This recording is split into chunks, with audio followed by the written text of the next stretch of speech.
కరణానందుడు అన్న మాటకి సుహాసినికి చాలా బాధగా అనిపించిన చాణక్యుడి పేరు వినగానే ఆమెకు ఎంతో ఆనందంగా అనిపించింది.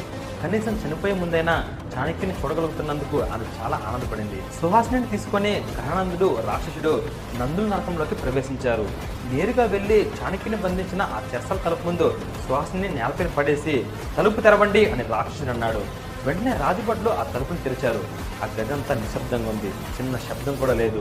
శబ్దమే కాదు, ఆ గదిలో చాణక్యుడు కూడా లేడు. ఆ గదంతా వెతికి చూశారు.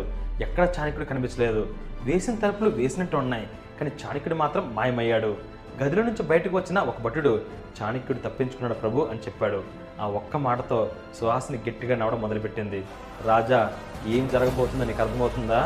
మొదలైంది నీ నాశనం, మొదలైంది నీ పతనం, మొదలైంది నీ అంతం చాణక్యుడి రూపంలో నీ రాజ్యంలో అడుగుపెట్టింది. నా మరణం కాదు, ముందు నువ్వు నీ మరణం నుండి తప్పించుకోవడానికి ప్రయత్నించు అని గర్వంగా హెచ్చరించింది.